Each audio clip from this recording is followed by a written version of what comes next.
Is there a cheat sheet and you just throw this at me? Yeah. What type of collaboration is this? You know. It's a cheat sticker. It is the Carl show this evening. And what's the reset? Let's see the reset. But twice. Twice. Gentlemen? It has to be twice. That's the key. Who picked the clock? Stan, No, I'm gonna no. blame It you. probably had the most features per penny on the price of that thing. You know, I think probably like $8. 74 features. See, I still have one from last. It's embarrassing. I'm trying a new multifocal lens and I I can't still read have the remote one from control last still. week. Okay, well, maybe it's an adjustment. I don't know. He didn't. He had a handful. The Contact lenses are. oh Yeah, so wow. it's a new brand. So we'll see. Man. Gary didn't pass it over. I don't know what color. Yeah, 13 seconds. Get a move on. Yeah. Oh yeah. Oh, I changed my mind, Greg. Changed He's my gonna mind. start flinging them. I mean, can we have a meeting? Didn't get me in trouble. You get some candy. You get some. Calling to order the Monday, March 2nd, 2026 meeting of the 41st Council of the City of Berkeley. Ms. Mitchell, would you please call the roll? Councilmember Baker, Here. Councilmember Black, Councilmember Elrod, Here. Mayor Pro Tem Gavin, Councilmember Hennon, Here. Councilmember Patterson, Here. Mayor Dean. Here. Our first order of business is the approval of the agenda. Is there a motion to approve tonight's agenda? So moved. Motion made by Councilmember Baker, Second. seconded by Councilmember Elrod. Any changes or corrections? Seeing none, Ms. Mitchell, please call the roll. Elrod, Yes. Hennon, Yes. Patterson, Yes. Baker, Yes. Dean. Yes, the agenda has been approved. Please stand for the Pledge of Allegiance. I pledge allegiance to the flag of the United States of America and to the republic for which it stands, one nation, under God, indivisible, with liberty and justice for all. Okay, we are at the main public comment section of tonight's meeting, where you may comment on items that are not on tonight's agenda. When you come to the microphone, please state your name, city of residence, direct your comments to the chair. You have 3 minutes to tell us what's on your mind and in your heart.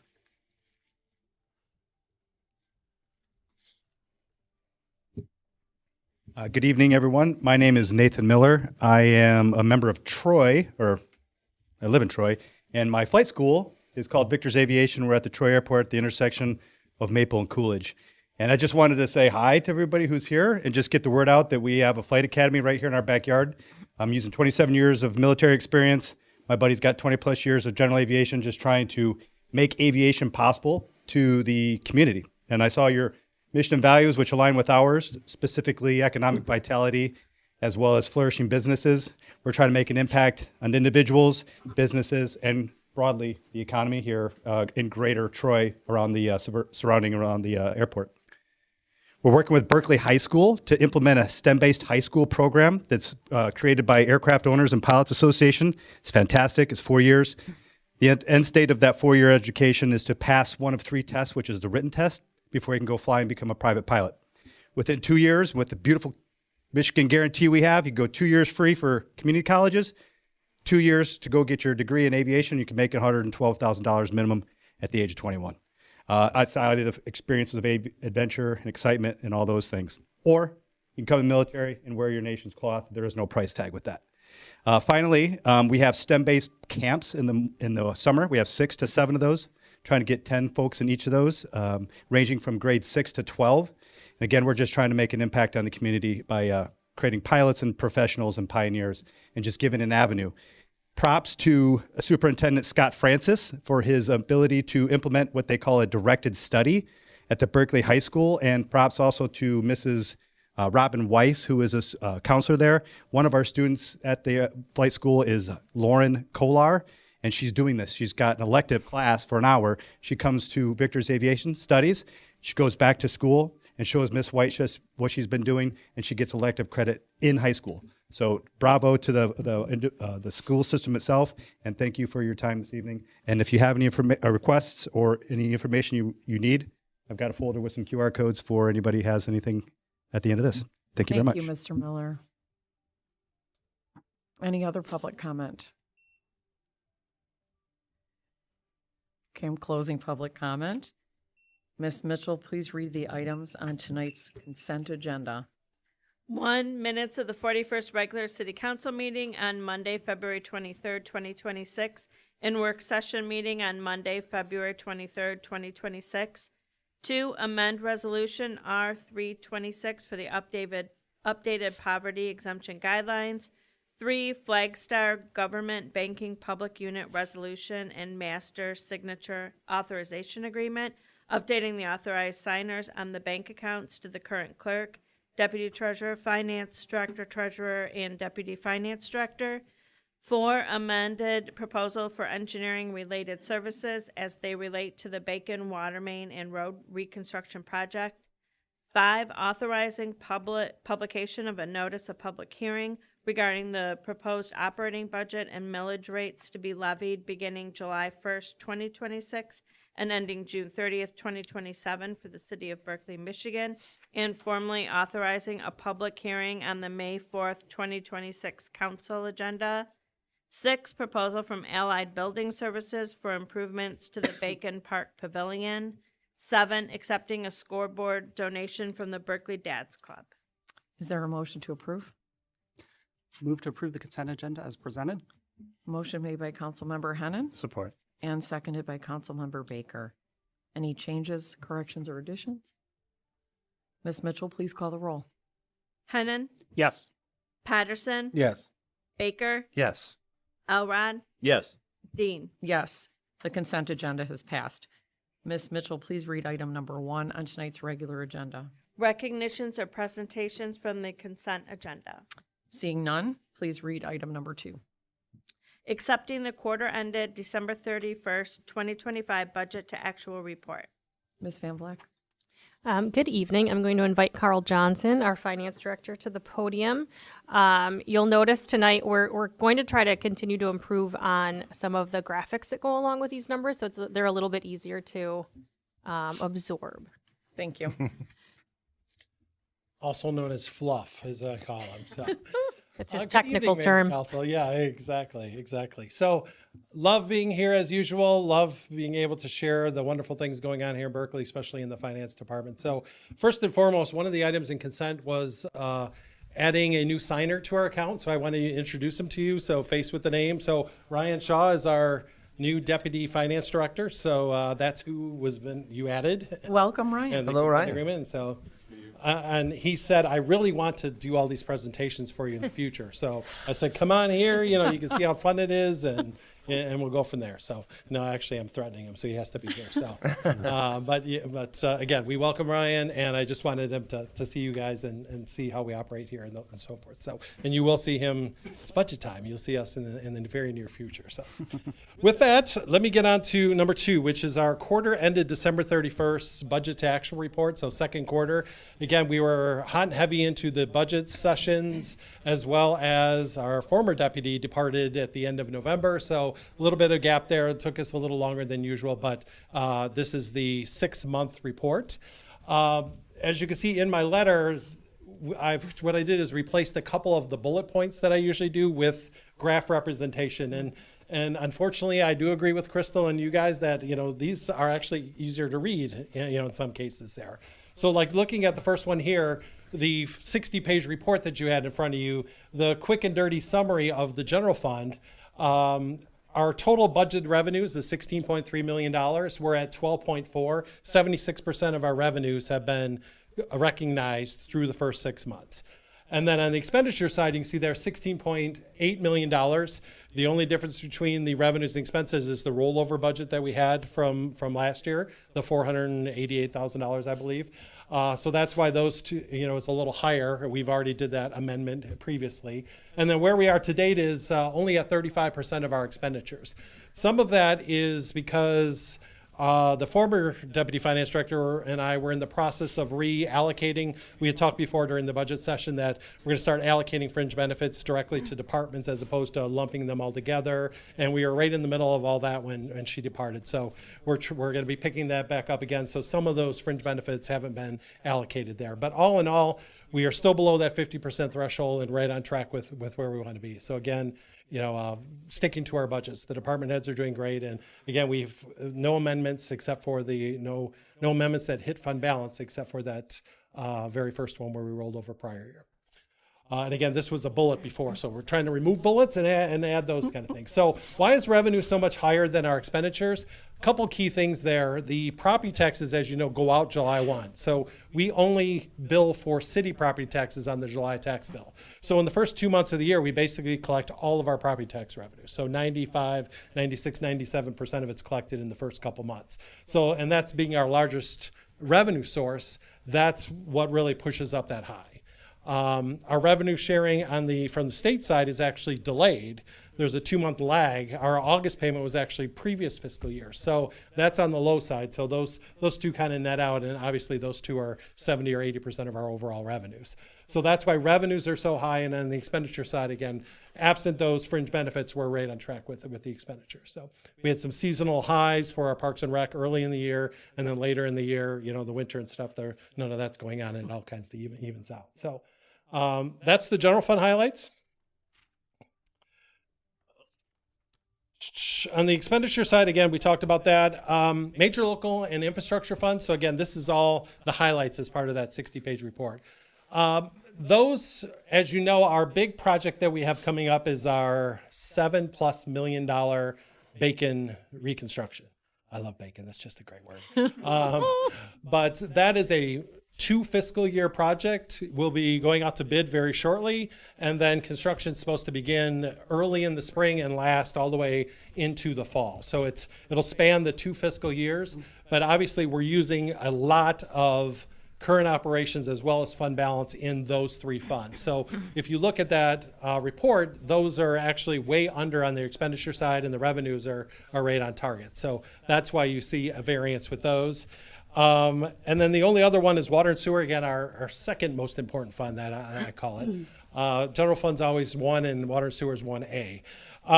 Revenue side, again, that's the most important side that drives everything. And with all of our lead line unfunded mandates that are out there, we just need to make sure we're collecting enough revenue to maintain our operations as well as do all of the needed capital repairs, which, as we know, we don't even have enough money to do those as they're coming due. But we want to make sure we're sticking to our plan, sticking to our budget. So revenues are about 46%. And again, I think if you flip to the next one, another pretty graph that has it. Yes, there it is. So revenues are at 46%. Some of that seasonality as far as the revenues go. So you'd expect it to be around 50%. We're at 46. The other part of that is at the end of the year, we literally have to count days. So when a bill goes out in July, we have to say how many days of that were June and how many days of that were July. We raised our rates July 1, so there'll be an adjustment in the coming June that'll be higher, and it'll increase our revenue as well. So that's kind of backloaded. So we're not far off of that, 50% of where you need to be. So all in all, I'd say we're right on track with where we wanted our revenues to be. And on the expenditure side, again, 33%. Why are we at 33%? Because we've got a part of the Bacon project is water and sewer as well. So a lot of capital buried in that. That's why we're there. So all in all, again, water and sewer is right on track. And I know I love this part. We're boring. We're right on track, and really no concerns as of this point as we roll into March. I can't believe I'm saying that too. So with that, I think we just need to have you accept the quarterly report, and I'd be happy to answer any questions. Is there a motion? Move to accept the quarter report ended December 31st, 2025, budget to actual. Motion made by Councilmember Hennan Second. and seconded by Councilmember Baker. So, Councilmember Hennan. One thing I like to do when people say, the city's not spending money wisely, or money should go farther, or we should have, ask them how much do they think it costs to repair a mile of road and replace the water. And usually they are saying a few $100,000, maybe $1 million. You know, the price tag this year, $7.5 million is what we're estimating. So just to give people an idea of the scope of why things, you know, what our costs actually are. I mean, there it is. That's going to be a competitive bid going out, probably multiple bidders. And so that's where a lot of our money goes into the ground. Thank you. That's an important point to illustrate. Any public comment on this agenda item? Councilmember Baker. Oh, thank you, Your Honor, and thanks to you and the team for putting this together for us here. I do appreciate the step forward with the visuals. And of course, the message that they convey is accurate and what we'd like to hear, given where we're at in this stage of the game. So thank you. Kudos on both excellent work and the way in which that work was represented. Appreciate that. Mm-hmm. Okay. Ms. Mitchell, please call the roll. Hennan, Yes. Patterson, Yes. Baker, Yes. Elrod, Yes. Dean. Yes, the agenda item has passed. Ms. Mitchell, please read item number 3 on tonight's regular agenda. Accepting the quarter ended December 31st, 2025 investment report. Mr. Johnson. Thank you. So as we touched on last quarter, that last quarter was our very first quarterly investment report. And the purpose of this report is to let the governing body know what types of investments we are investing in as a city, so that, again, any feedback you have, et cetera, hey, I don't like this, hey, I don't like that, because ultimately it's the treasurer's responsibility to invest the funds prudently and according to PA 20. If you recall, PA 20, that's the state statute that basically says you can't invest in anything that you're going to lose any principal on, because if you're going to throw all of our money in the stock market and we lose it, where's the money coming for payroll and those kind of things. So it's highly restrictive. But even then, so what we're purchasing is certificates of deposits and CDs, money market accounts, savings account, local investment pools, those kind of things are what we're investing our money in. So we had the investment policy passed last time, and then of course my deputy left, and then we finally got all the paperwork signed up with the new investment pools and a couple other investment managers. And then I went to do a transfer, and our bank said you can't transfer more than $300,000 because there's restrictions on there. So filling out all the paperwork to take care of that and blah, blah, blah. So long story short, not a lot has changed on here. So I was able to purchase a new CD for $3 million, I think a little over 4%, again, locked in that. It's only 90 days, but you'll see that's changed from there. But ultimately, the goal is we have most of it in our Flagstar business money market account or whatever, but we can do much better. And so you'll see for the next quarter, which is crazy, it's less than 30 days away, you'll see shifts in that investment because I'm finally getting the transfer limits set up at the bank, et cetera. And so a bunch of stuff ready to go. I have to beg the bank to let me move it out of here. So, but we're getting there. So that's why you'll see most of it is still in that savings account. We purchased that $3 million CD, but outside of that, the mix hasn't changed. It'll change more substantially for the next quarter. And with that, is there a motion? Move to approve the quarter ended December 31st, 2025 investment report as presented. Motion made by Councilmember Hennan Second. and seconded by Councilmember Elrod. Questions or comments from council? Public comment on this agenda item. Well done, Mr. Johnson. Ms. Mitchell, please call the roll. Patterson, Yes. Baker, Yes. Elrod, Yes. Hennan, Yes. Dean. Yes, the agenda item has passed. Ms. Mitchell, please read item number 4 on tonight's regular agenda. Authorizing Amendment 2026-3 of the 2025-26 budget as presented. Mr. Johnson. thank you.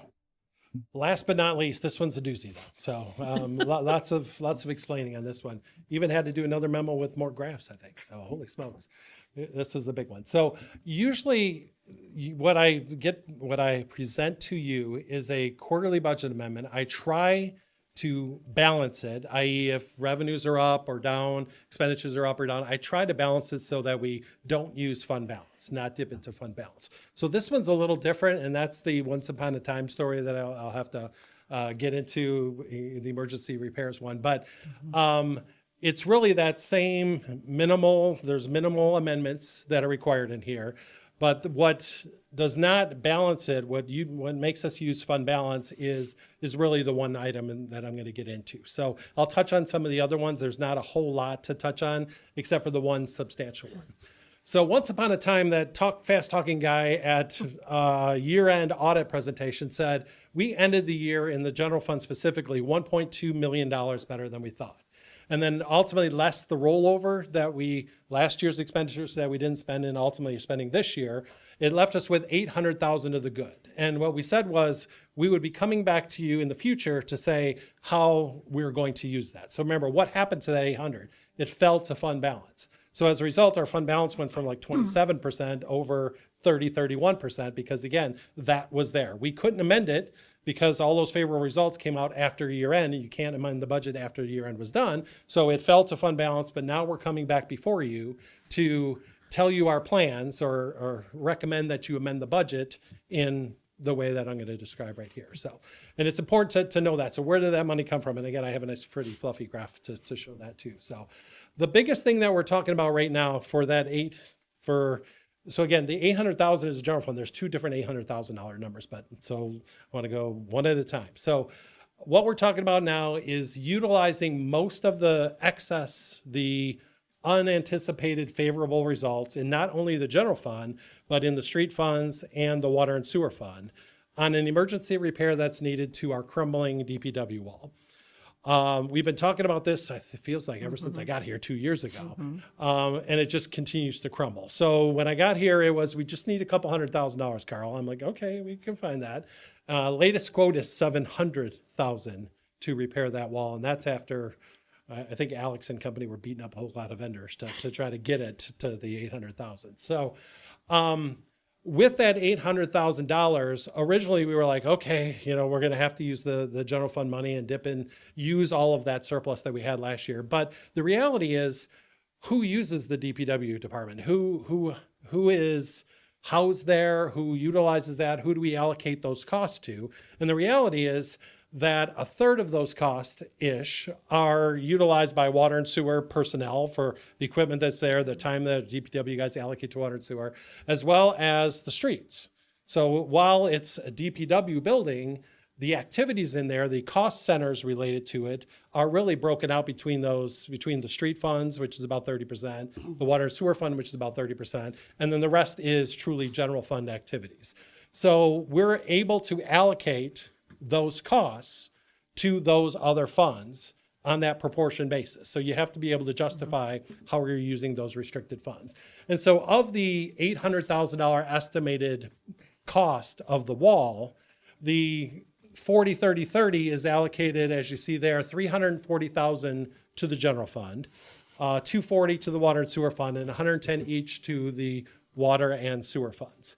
So holy smokes, those are hits to those funds. Where are we coming up with this money to pay for it? And trust me, I've been saying that for a year. Where are we going to come up with money to pay for it?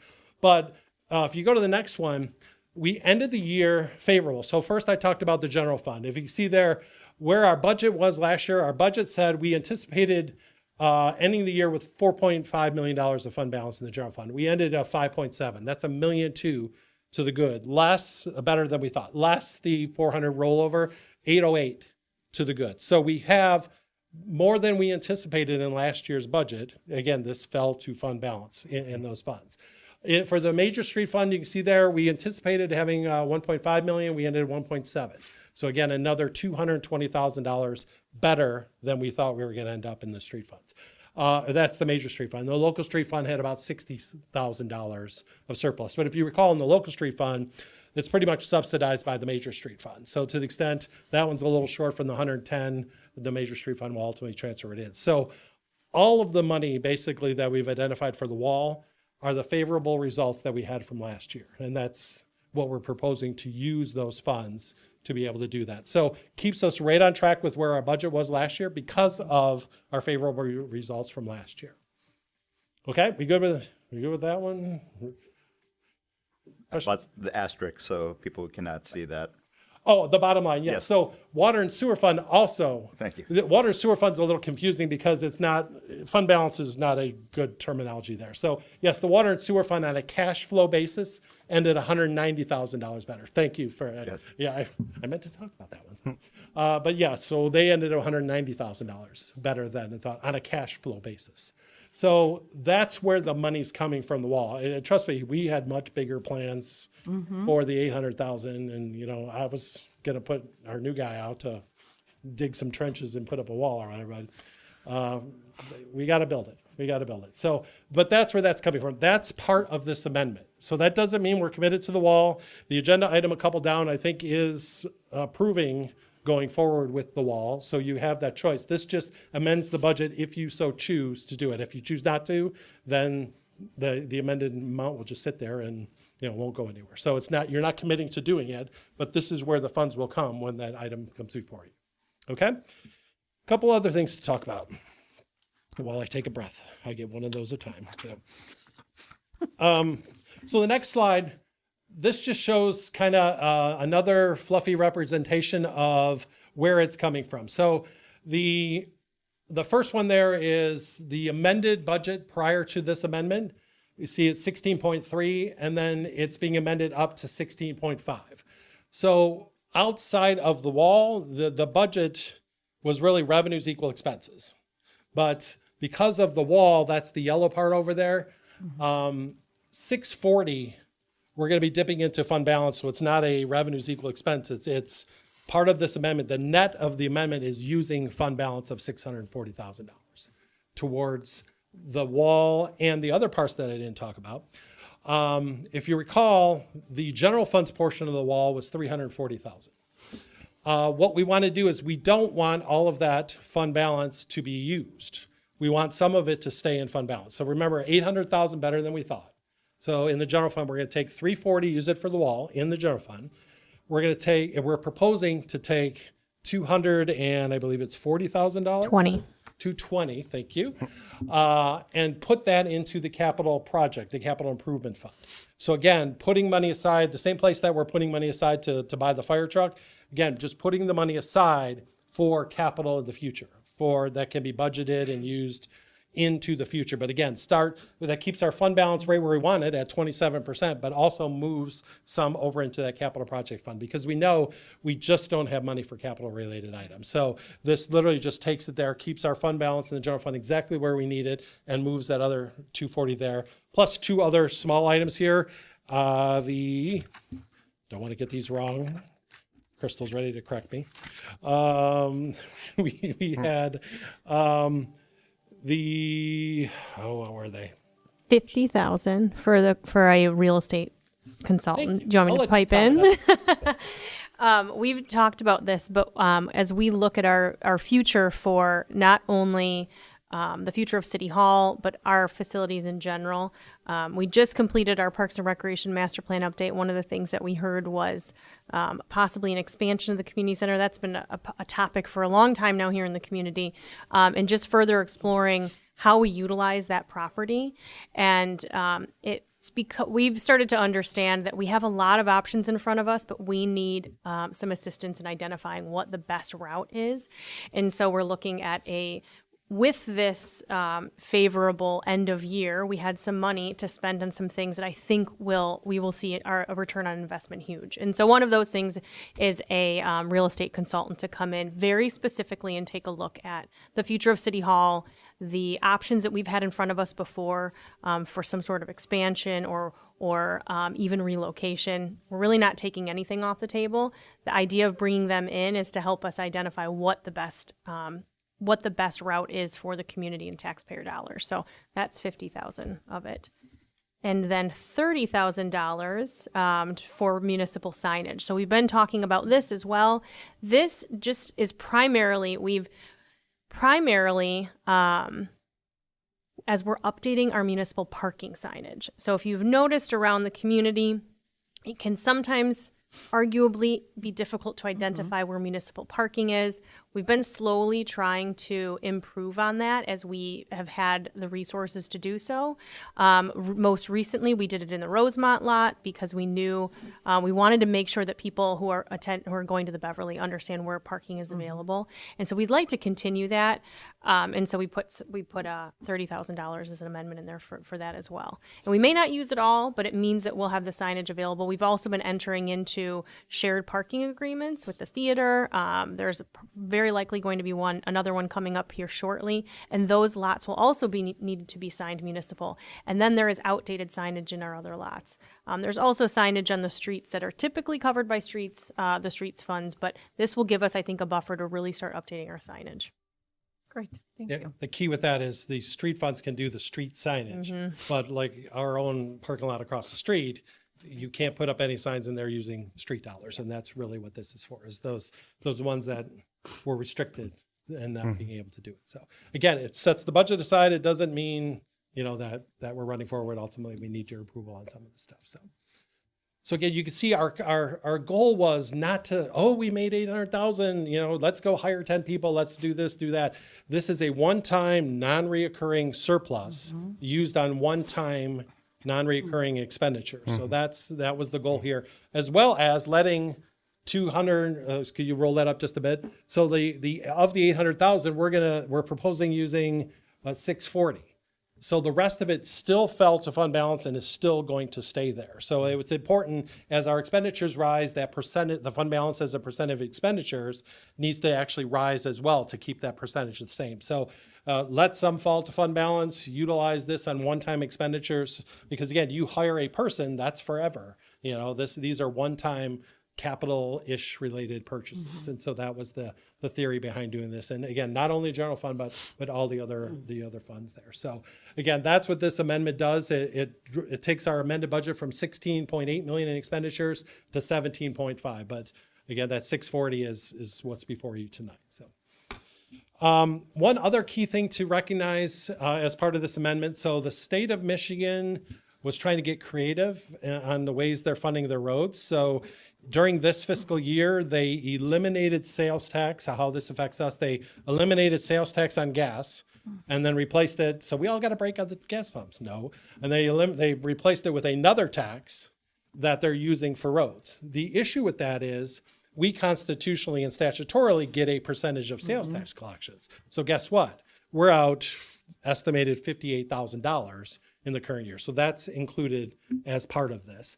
The offset to that, though, is we are allowed 10% of Act 51 revenues, our street monies. We get 10% of that back, and they made that a point as well, that, by the way, you're going to get 10% of the increased street monies back, but it's still not a net positive. It's a net negative to the general fund. So while you'll see in the upcoming budget substantial increases in revenue, i.e.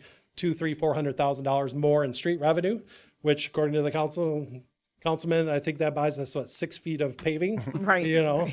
But it's a big number, but it still doesn't get us a whole lot, but it is at least more money for paving. So it's good on the street funds, but it is a hit to the general fund, and it's 50 now, and I think it's 70 or 80,000 on an annual basis going forward, because this was during the year. So again, proactively amending our revenues down for those items. And then the other one was that revenue sharing. And then, the equipment rental. So that one may look weird to you. With this crazy winter we've had, remember our DPW guys are all charged, team is all allocated to the general fund, but to the extent they work on the roads, to the extent they work in water and sewer, we get to allocate their time and fringe benefits. Well, this winter's been horrible as far as, just the small snows and this and that. So the time that they've spent working on the roads is substantially up from last year. So the general fund gets reimbursed for using our equipment and using our manpower, et cetera. So our reimbursement from the street funds and other funds is up $100,000 to date, primarily because of this wonderful winter that we've had. So that's a big number included in there. So I want to make sure I highlighted that. Outside of that, I think it's not a whole lot. The only other one that might stick out to you is our CDBG fund, our Community Development Block Grant Fund. So you see there, it's budgeted for an additional $50,000 in revenue. What that is that's the wonderful governmental accounting rules. At the end of last year, if we didn't if you recall the CDBG fund, we spend the money first, then get reimbursed for it afterwards. However, the wonderful accounting rules say if you don't physically receive reimbursement within 60 days after year end, you can't recognize that revenue last year, you have to recognize it this year. So actually in our audit report, we ended with a deficit of $50,000 and we subsequently received it, I think it was 65 days, after year end or something along those lines. So what happens is this year we'll be showing revenues over expenses, an increase to fund balance of the same exact amount we were negative last year, just a timing thing. So we're going to try to request reimbursement as quickly as we can. If you recall, that's the time when we were doing that project out, where were we doing that project? Your paving project? Community park. Community park. Community park, that literally started in June. So we didn't get our first invoices till after year end. So we submit them as quickly as we can, but we didn't receive them within the 60 days. So we don't anticipate that happening again. But again, looks weird that we got $50,000 in a grant fund that we get reimbursed for. So, but that's just a little housekeeping there. Outside of that, I'll take another breath. So. Is there a motion? Move to approve the second quarter budget amendment 2026-3 for the 2025-26 fiscal year as presented. Motion made by Councilmember Hennan. Second. And seconded by Councilmember Patterson. Questions or comments from council? Councilmember Hennan. Yeah, just a comment on the games Lansing plays with our money. Before the Constitution required a certain percentage of the sales tax. They reduced that amount, gave us most of it back in a different pot. But what has happened over history, now that they aren't required to, the next time things get tight for them, that's the money they're going to take away. So we can expect that while we're mostly made whole now, that's probably not going to be the situation in the future. Thank you. I just want to draw attention to, for a resident's sake, if you have not been by DPW and have seen the condition of the wall, I was thankful to participate in our first onboarding for a city council person, which included a tour inside the lot. So what you can see from the street side, which is also adjacent or abutting up to people's backyards and crumbling, is worse substantially inside the yard. I think people in the audience would be able to validate that. So I think this is money wisely spent. And again, this is for people who have not traveled by DPW recently. Any public comment on this agenda item? Okay. Ms. Mitchell, please call the roll. Baker, Yes. Elrod, Yes. Hennan, Yes. Patterson, Yes. Dean. Yes, the agenda item has passed. Thank you all. Appreciate it. Thank Thanks you. for putting up with me as usual. Nice work. Yeah. Well done, Carl. Ms. My budget now. Thanks. Ms. Mitchell, please read Welcome item aboard, number Ryan. 5 on tonight's regular agenda. Security and access control upgrades to City Hall, Community Center, Public Safety, and Library. Ms. Van Vleck. Good evening again. I'm going to call our facilities manager, Alex Brown, to the podium for the next 2 items, right? Not as many as Carl, but I'm going to breathe a little more than him, too. Yeah. Good evening, everyone. So this is kind of an exciting project we've been working on for about a year or so. Myself and Lieutenant Kobernick started this about summer of 24 with an internal security audit of all our municipal buildings and kind of went through and figured out some of the issues that we were lacking in. So with this project bringing forward with you tonight will be a upgrade of security and public safety, which is already has a pretty expansive system in place. We'll be expanding on the existing system, adding access controls to City Hall, library, Oxford Park restrooms, community COM1 restrooms, and then security cameras to all those locations as well. Like I said, this has kind of been in the works for a while. We'll be probably starting with the next 2 or 3 weeks, timeline-wise, and probably will cause minimal disruptions to our day-to-day activities throughout the city. Great. Is there a motion? Anyone else want to? Hold on. I move to approve contracts to provide security upgrades to City Hall, Community Center, Public Safety, and Library, subject to review of a contract by the city attorney and approval and execution by the city manager. Motion to approve was made by Councilmember Elrod Support. and seconded by Councilmember Baker. Questions, comments from council? Councilmember Baker. Thank you. Thank you to you both and your teams for helping keep an eye on this stuff. Obviously, we want to have improved technology to protect our employees and to protect the facilities and things like that. I really appreciate that. You mentioned the timing and all that. Will there be a lot of training required, or a transition where you'll have two systems to have to deal with at the same time?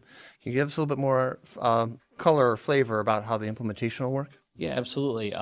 Once everything is installed on all the sites, so there will be an onboarding process. It's gonna be the same system we're using at DPW now, so it'll be a card access system, and we'll be able to program each employee or each visitor's access based on where they need to be. So they'll have to carry one card. We won't have to carry rings of keys around the city anymore, or have to wait to get access. And it'll also allow us, if there are meetings or after-hour events, to have these buildings open and locked without worry. I'll be able to log in, or someone else will be able to log in and say, okay, is the community center locked, or is the library locked, things like that. That'll kind of help with our security and just peace of mind.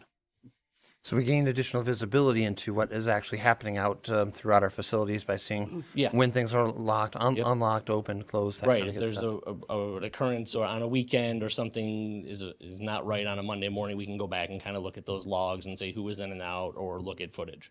Cool. So the retinal scan, do we have all that stuff? Not yet. That's phase 2. Phase 2. All right. Wow. Well, congratulations on the progress with phase 1. I think that's great. Okay. Any public comment on this agenda item? Well, I just want to thank you both, you and Lieutenant Kopernik, for your diligence on this. It has been a long time in the works, and, just getting the overview, and really, to your point, you guys really drilled down on this, and I'm excited for this to be implemented, because we really do need it. So thank you. Yeah, thank you. Ms. Mitchell, please call the roll. Elrod, Yes. Hennon, Yes. Patterson, Yes. Baker, Yes. Dean. Yes. The agenda item has passed. Ms. Mitchell, please read item number 6 on tonight's regular agenda. DPW wall repairs and gate installation. Mr. Brown. Okay, thank you again. Carl laid a lot of the groundwork with talking about the budget amendments and kind of how we were going to be able to fund this project. This is another project that's many years overdue. There have been several incidents where a wall gets bumped, or it kind of gets knocked out of place, just with the day-to-day operations of our DPW, to no one's fault. Accidents happen. The Phillips side of the wall has taken a beating in the last, since I've been around 4 years or so, and it's becoming a safety hazard. So this is kind of the impetus of how we got this project on rolling. With this project, we'll be removing roughly 120 feet of wall on the Phillips side, replacing about 75 feet, and then installing a roughly 40-foot gate and a new approach. So we will have an additional access point to our DPW yard. Along with that, there will be increased access controls there, security cameras like we have on the other gates at our DPW. And then we'll also be tuck pointing 2,200 feet of the additional wall to kind of save it from getting to the condition that the Phillips side is in. And the plan moving forward is to kind of have a preventative maintenance plan in place so we don't get to this state again. So we may do this now, and then I might be coming back to you next year or the year after and saying, hey, we need to do the next 1,000 feet or 500 feet more. Just kind of want to stay ahead of it so we don't get to such a desperate spot where it's, we're kind of where we're at now. These guys are ready to roll. They've been chomping at the bit to get on the project. So I expect this work to start within a week or so, if approved tonight. And the tuck pointing will be probably the less invasive portion. And then once we start tearing down the wall, they'll have temporary fencing in place to keep everything secure on the DPW side. And then the gate should probably be up, I would say, mid-spring or so. Also, this will be super helpful once the Bacon project starts, because both of our main entrances are on Bacon Avenue. So this will give us an extra enter and exit point while that Bacon is tore up. Right. Alex, do you mind just talking to us a little bit about the cost that's on here and the cost that we just asked for the amendment, and the discrepancy between the large contingency? Oh yeah, large contingency. Yeah, absolutely. I included a larger contingency more than any project I think I've ever brought to you, due to the fact we're not 100% confident what's going to happen as we start taking portions of this 75-year-old wall apart.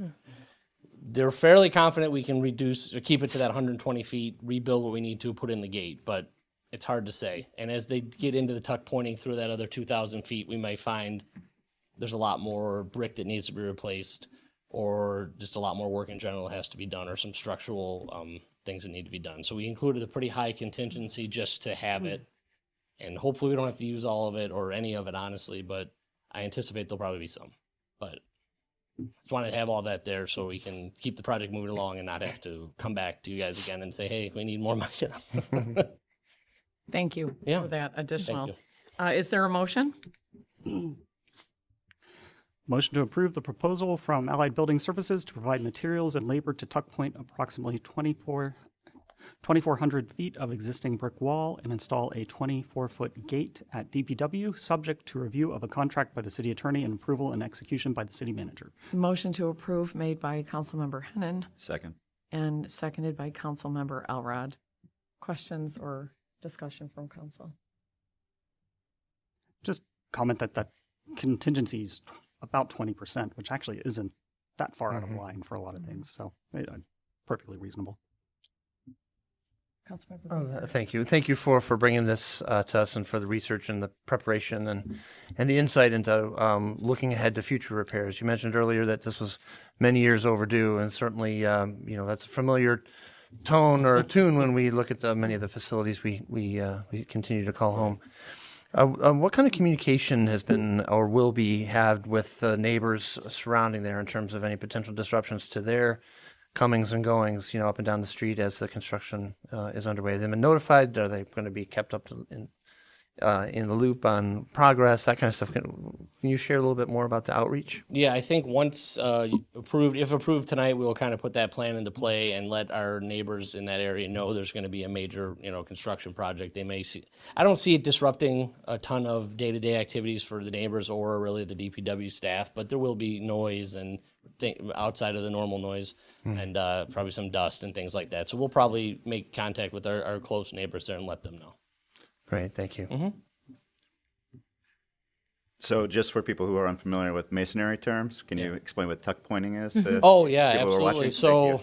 Thank So should have brought a visual. So basically what they'll do is they'll remove any kind of broken out grout in between the bricks, the lines between the bricks, and replace with fresh grout and kind of any backing, filler, things like that to secure the wall, keep it as waterproof as possible. Because once water gets into a brick wall like that, it starts to, freezes, and that's how you start to lose the structural stability and the grout and the mortar and all that. And then it just kind of crumbles, and then you're in a position where you could push the wall over at some point.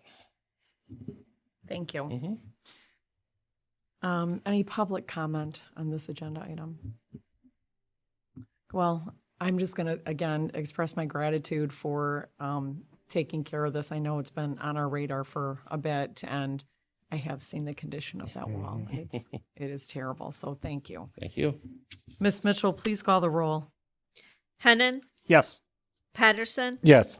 Baker, Yes. Elrod, Yes. Dean. Yes, the agenda item has passed. Ms. Mitchell, please read item number 7.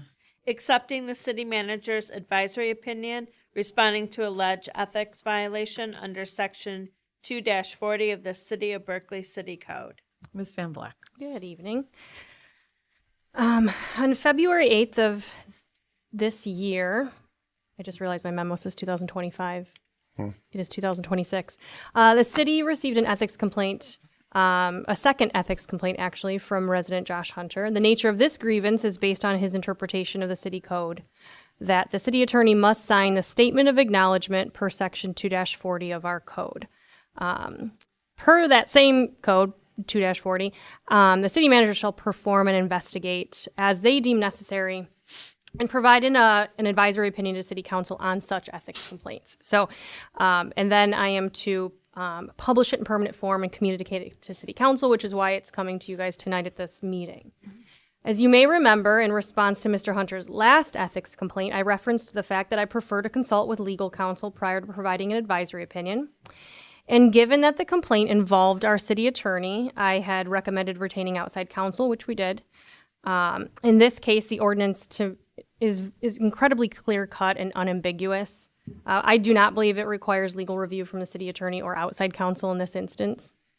And I'm going to read to you as section 2-40G of the city code clearly states, within 20 days following the election, employment, or appointment of a city officer or employee, all city officers on the city council, planning commission, board of review, zoning board of appeals, and the downtown development authority, or employees of the city shall file with the city clerk a signed statement of acknowledgement.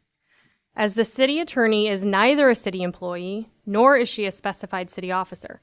Consequently, it is my determination that the city attorney is not subject to this filing requirement and no ethics violation has occurred.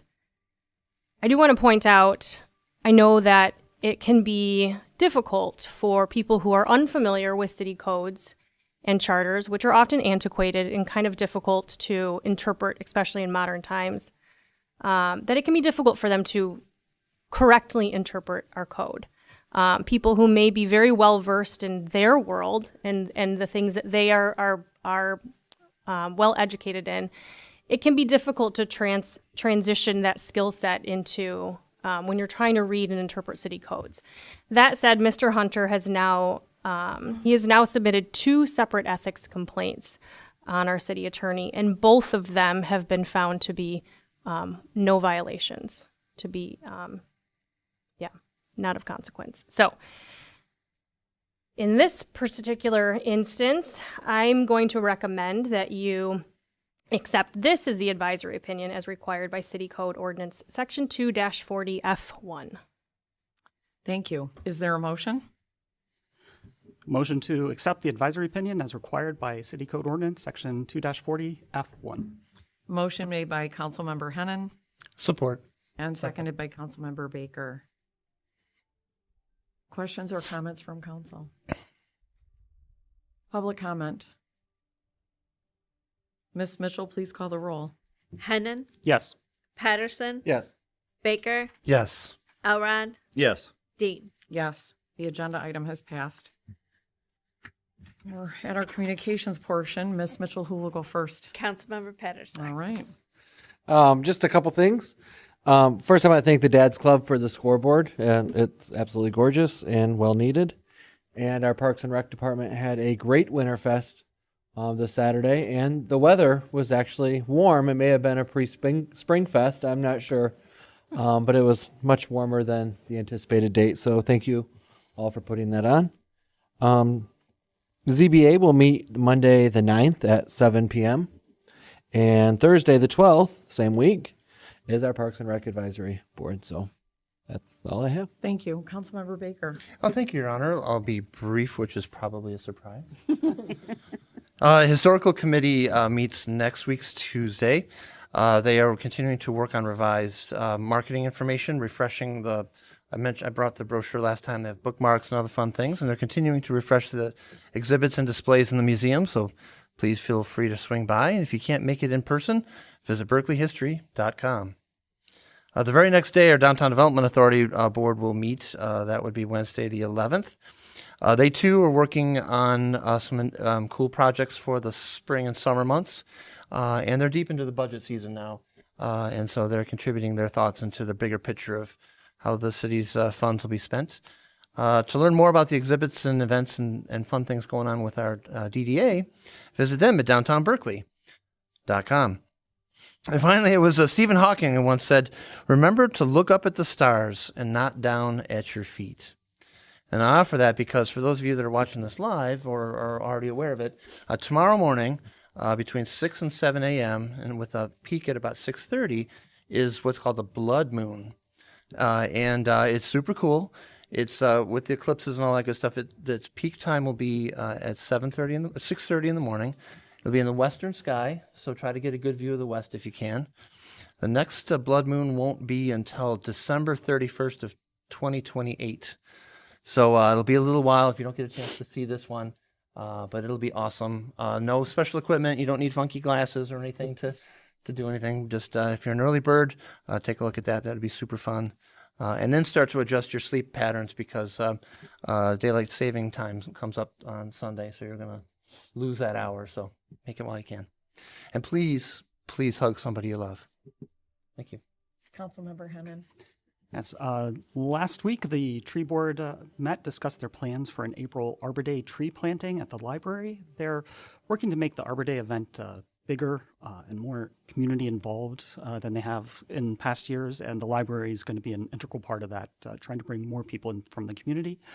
Their next meeting is Monday, March 23rd at 7 p.m. in the Public Safety Conference Room.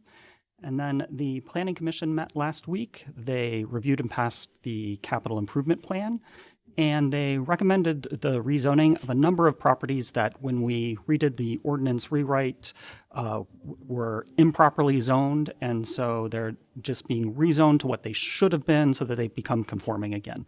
That'll come before us just for our final approval. Their next meeting, if scheduled, is Tuesday, March 24th at 7 p.m. here at City Hall. And then late last month, I was able to attend the first session with the Michigan Political Leadership Program.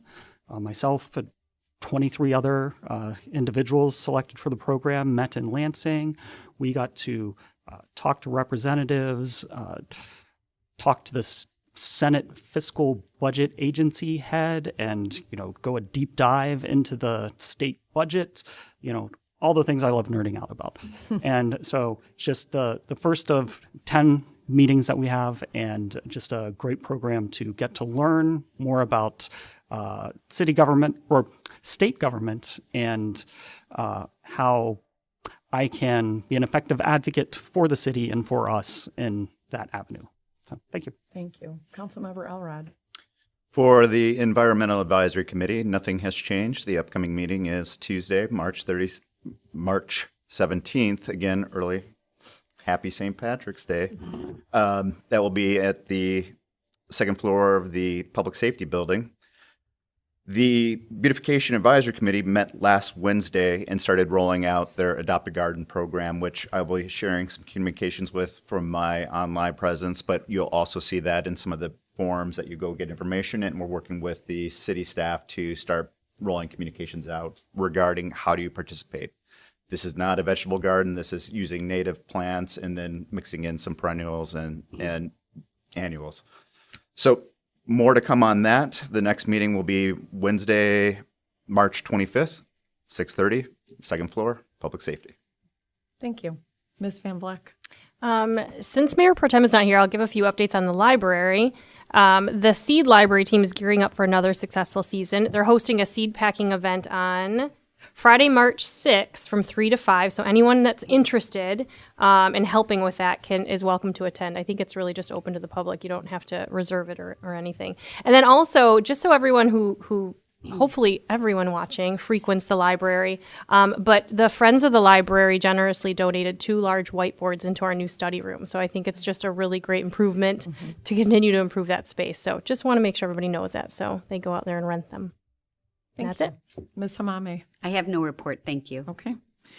Speaking of whiteboard, I didn't use a whiteboard, but I did use one of the study rooms at the library, and it was really nice. I had it for an hour, and it was very quiet, and they're perfect. So, Mr. McMinn, I just want to thank you so much, you and your team, for bringing us such a fun Winterfest.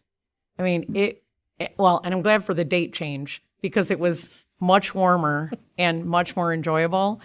But I like the expanded fishing opportunity, and everything was just great. The bouncers, the ice carvings, the s'mores, and I mean, who doesn't love a donut truck? So, but the best thing about it for me when I attend these community events, it's just the sense of community and everybody coming together and really enjoying each other's company, enjoying Berkley, enjoying all the activities. And so, it's especially nice after a long winter when we've been cooped up to be able to get out and to see our neighbors and to be together and enjoy all those things. So thank you so much for that. I also wanted to express my deep gratitude to the Dads Club for the gift of the scoreboard. No one is here tonight from the Dads Club, and I'm sorry that you're not, but I do want to express my gratitude. The Dads Club in the city have enjoyed a long history of cooperation and working together to the betterment of all. And so I am very appreciative of that relationship. and appreciative that you saw fit to gift the city the scoreboard. So thank you. And with that, is there a motion to adjourn? Motion to adjourn. Motion made by Councilmember Patterson Second. and seconded by Councilmember Hennan. Ms. Mitchell, will you please call the roll? Baker, Yes. Elrod, Yes. Hennan, Yes. Patterson. Yes. Dean. Yes. The Monday, March 2nd, 2026 meeting of the Berkeley City Council is adjourned.